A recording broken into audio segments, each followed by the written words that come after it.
Good afternoon, everybody. It's my pleasure to talk today about mid-urethral slings and the controversy around this, and what are the alternative procedures to offer to patients in the current difficult climate. As we know, stress urinary incontinence is a really common problem affecting about 1 in 3 women with huge psychological and financial burdens. If we take the US alone, about 1% of median household income is spent on incontinence products. And overall, it's costing the country tens of billions of dollars every year. Similar studies have been in Australia and New Zealand showing the economic impact of urinary incontinence.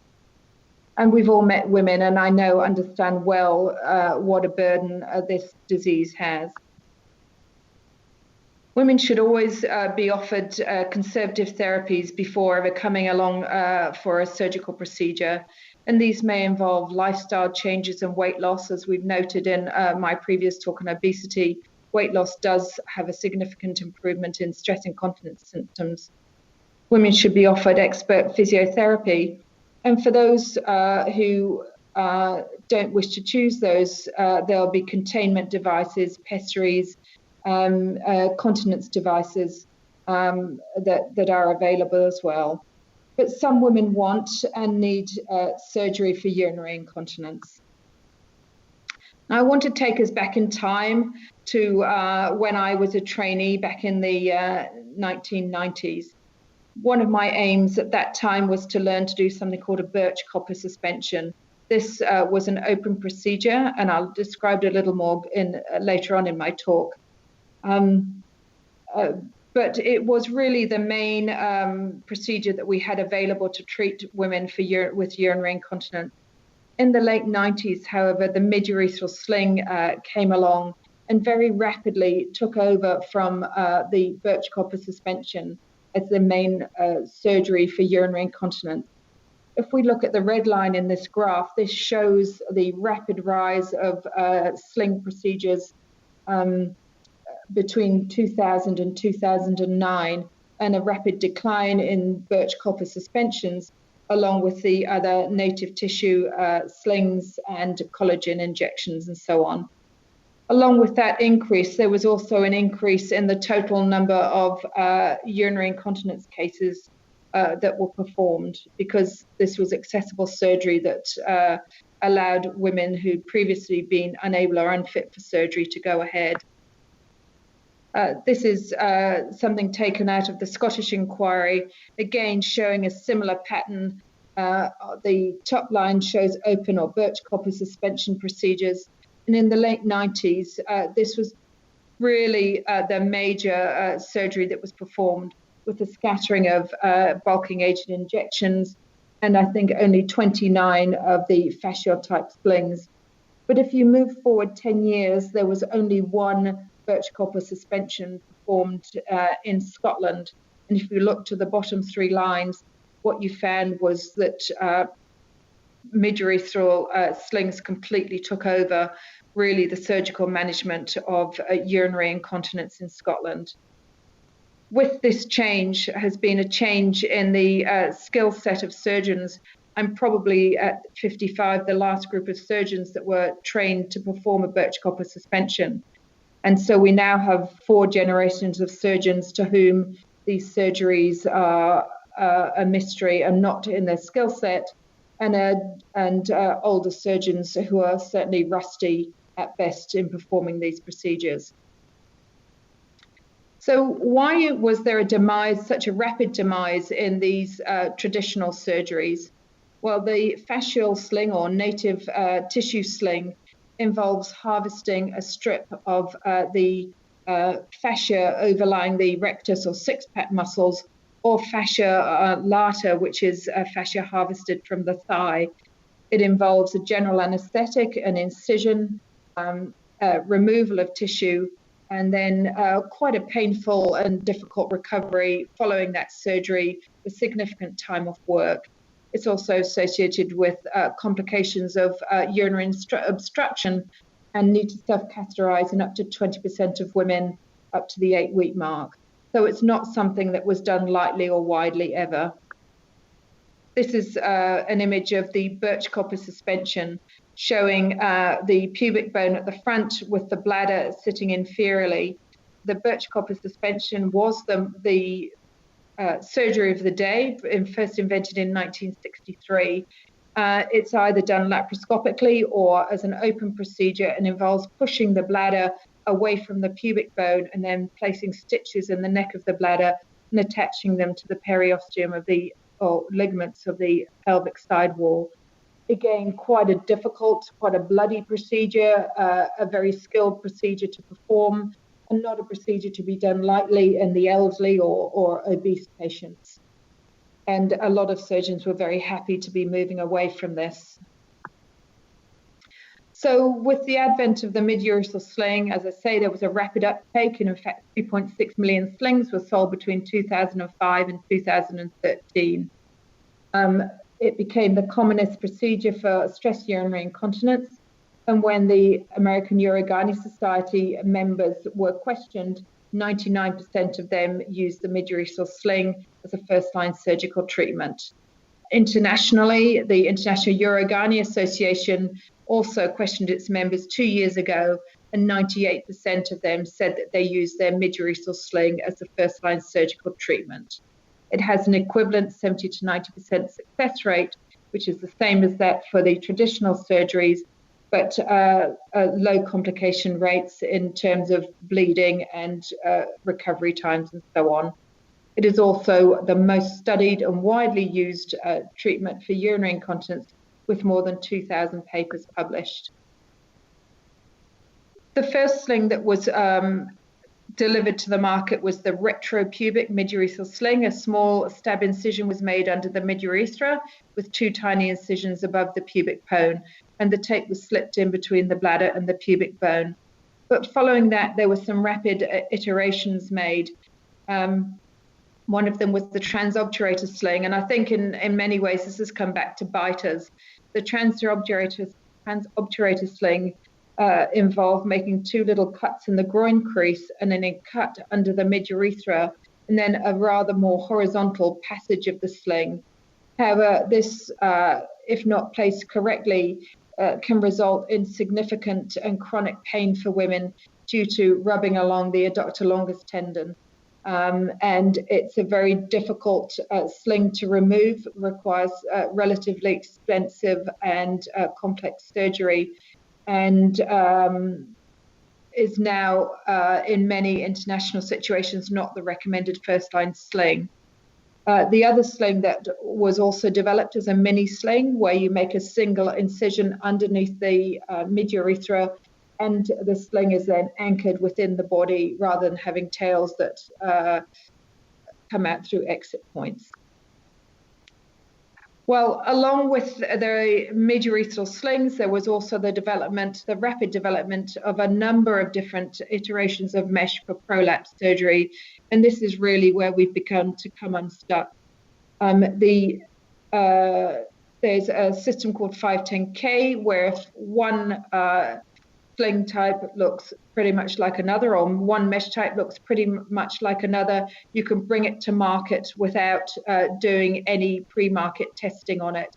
It seems kind of crazy. It would be like having your Ford Polo or your Maserati and saying they're the same car, so we don't need to test out your Maserati to see if it works effectively.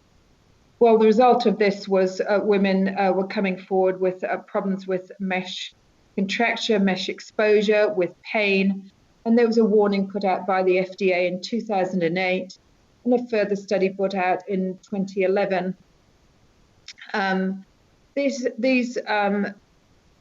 There was then a further report put out in 2013 which separated out mid-urethral slings and mesh placed abdominally for prolapse, so sacral plexi mesh, as not being the main causes of problems.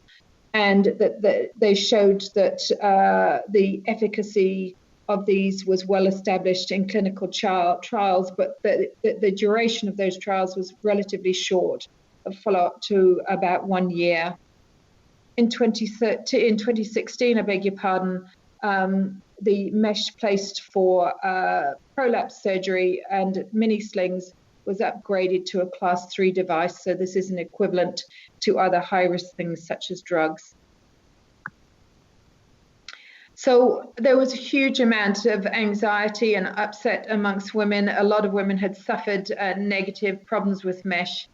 And within the press, there was no discrimination between types of mesh or mesh placements for either prolapse or incontinence. And I, amongst many others, got women coming to me, "Are slings safe, doctor? I've heard really bad things. I've been Googling and I definitely don't want this." And it resulted in companies such as J&J withdrawing their international sales force. In 2014, there was a big Scottish inquiry with a suspension of the use of all mesh types in Scotland, or a recommendation for that anyway.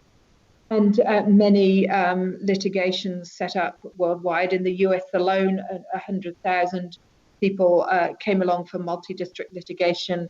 And as we know, in Australia, there was also litigation that was completed in favour of the litigants in 2019.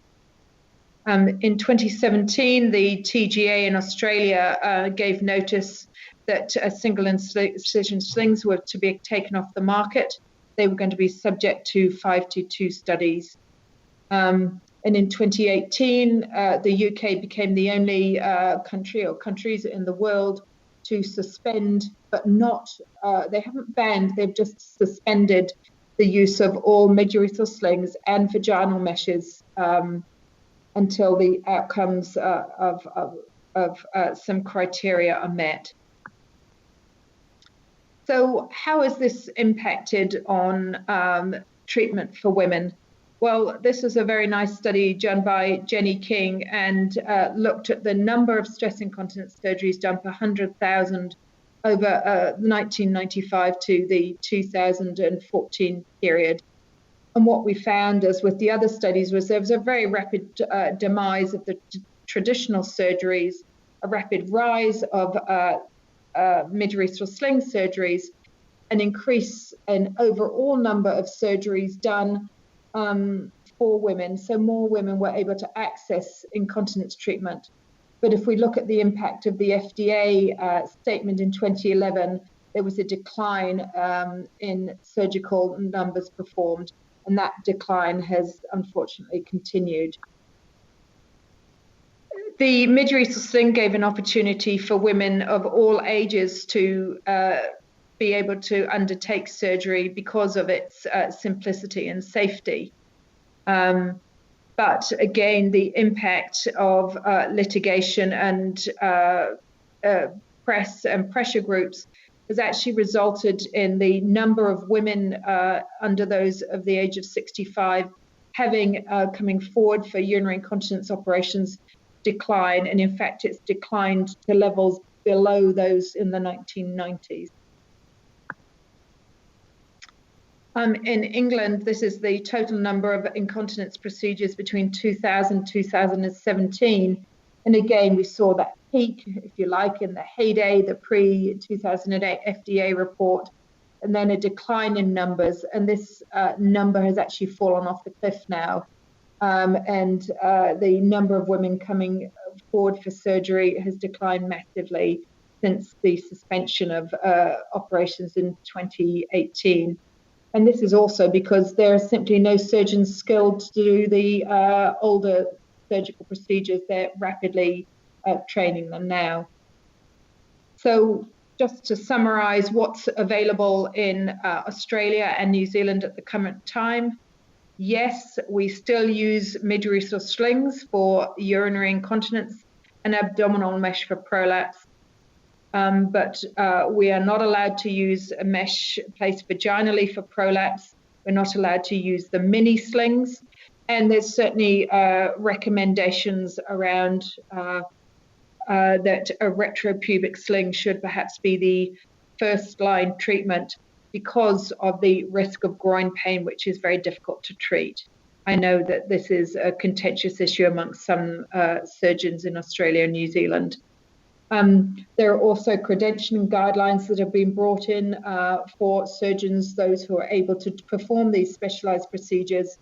there's specialist centres for mesh removal, and there's extensive and probably overkill, to be honest, patient information that runs to many, many sheets, 16 sheets of information. And again, this is just to note that last year, although it's being opposed, Australian women won a landmark vaginal mess class action against Johnson & Johnson. And we've just received notification of extensive additional information available for women having a Johnson & Johnson retropubic sling. So that all sounds pretty bad and pretty worrying. But if we go back calmly and look at the literature, and this is a summary from the Cochrane Library, irrespective of the routes traversed, midurethral slings are highly effective in the short and medium term. The accruing evidence demonstrates their effectiveness in the long term. And they are the most extensively researched surgical treatment for stress urinary incontinence with a good safety profile. Again, conclusions from other learned bodies such as the European Commission. The European Commission supports the continuing use of synthetic slings for stress incontinence, but emphasizes the importance of appropriately trained surgeons and detailed counseling of patients about risks and benefits. And this should apply to all surgery. It's also supported widely by the medical community. And there was a global position statement produced in 2019, supported by 49 national and international societies. But of course, there are many lessons to be learnt. And I think we all should be humble about the role that we may have played in some women's distress. This is some of the words used by mesh-injured women in New Zealand: devastation, stifled, invisible, devalued, rage, trauma. So a lot of women who had problems felt that they weren't listened to. Excuse me, I have to do my nose. Weren't listened to, and their complications were undertreated or unrecognized. And we can certainly do better and should do better in the future. So the suspension of the midurethral slings in the UK, as I mentioned, was the only country that's doing so. And this suspension remains until there's a national registry, so a compulsory registry where all midurethral sling procedures are registered onto that, but they also want to add in the older type procedures because they are associated with significant complications, such as birch copper suspension being associated with a 12% chronic pain rate. And they also want to put into place specialist mesh centres. So hopefully over the next year or two, this will happen, and the UK will fall into line with the rest of the world. What has happened in the UK in the absence of midurethral slings is not a significant rise in traditional surgeries, but a rise in the use of bulking agents. Now, bulking agents have been used really as a second-line treatment and a rescue treatment, firstly for women who may be elderly and unsuitable for surgery, or for women who have a drain pipe urethra or need a little tweak, a little addition following other continence surgeries. And it involves using an injection that makes little cushions either side of the urethra to increase its closure pressure. Ideally, these should be efficacious, minimally invasive, safe, and well studied. However, because they haven't been used that widely, there's been a number of products used over time: Teflon, autologous fat, silicone, and many of these have had unexpected complications. Migration of material, formation of abscess. In the case of fat injections, one patient died following a fat embolism. So nowadays, the most widely used and well-studied product is something called Bulkamid. This is a polyacrylamide hydrogel, mainly water with the polyacrylamide in it. It seems stable and probably one of the most suitable agents. The data is still limited, and one of the issues with injection therapy is that about a third of patients or in this case, 43% of patients needed additional treatment as the first injection wasn't effective enough in terms of resolving their stress incontinence. Another 10% went on to have a mid-urethral sling as a secondary treatment, and over half of those had a mid-urethral sling as a tertiary treatment. If you look at the Cochrane review, looking at RCTs, their conclusion is that there's a lack of long-term follow-up data and limited economic data, because the Bulkamid injections are very expensive, and they cannot recommend Bulkamid or any bulking agent as an alternative therapy for women fit for other surgical procedures on the information we have to hand at the moment. And the conclusion is a lot more research is required. If we compare stress incontinence procedures to the open copper suspension and the fascial sling procedures, what we notice is that there's a higher immediate complication rate with these more invasive procedures, which is not unexpected. But going further down the track, there's an increased risk of prolapse surgery due to the change in angle of the bladder neck with copper suspension. Bulking agents require further treatments, and the suprapubic sling is associated with complications of obstruction. Of course, there are also additional complications down the track with mid-urethral slings, both with obstruction and tape exposure, but these are included in these figures here. If you want this in a tabulated form, to the left, there are things favoring mid-urethral slings, and to the right, favoring on the top bar, retropubic or birch copper suspension, laparoscopic form of that procedure, or traditional sling procedures. And you'll see that the mid-urethral sling, the cure rates were better, post-operative pain, operative time, and hospital stay. But retropubic birch copper suspensions favored reduced rate of bladder or vaginal perforations, and of course erosion and things such as groin pain. So no procedure is perfect, and no procedure is without complication. There are other novel procedures available, such as stem cell therapy, but these are many years away from becoming mainline treatment. Stem cell therapy is associated with a lot of complications, with the stem cell lines being absorbed or changing to other things, and although this is a hope, it's going to be a number of years before we'll see that. The other sort of trendy treatment, which has really rather taken advantage of the mesh debate, has been the use of laser therapy, both for atrophic vaginal symptoms, but also for pelvic organ prolapse and urinary incontinence. These procedures are largely are unfunded and are very expensive for the individuals. They look kind of sexy, the Mona Lisa touch and so on, but there's very weak evidence on their efficacy at the current time. There was a systematic review published in April this year in the BJOG, British Journal of ONG, and their tweetable abstract, which I thought was handy, was that there's weak evidence that laser therapy is effective for urinary incontinence. So we still support, as clinicians, we still support the use of mid-urethral slings, and our college supports it as well. And I really want to say I don't want the baby to be thrown away with the bathwater. I don't really want to go back in time, and many of us don't want to go back in time to perform complex procedures on patients. We know that the obesity rates and the comorbidity rates are rising within our populations, and performing procedures such as a birch copper suspension or fascial sling are very morbid. But we have to listen to our patients.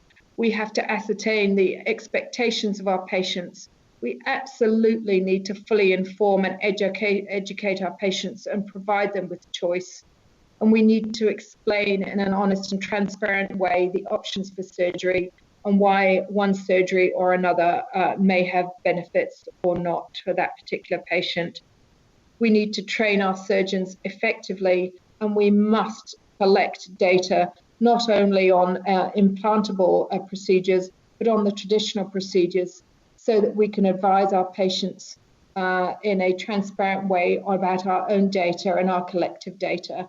And in summary, there is no perfect answer. I'm sure there'll be questions with this, and I'll look forward to them. Many thanks for listening.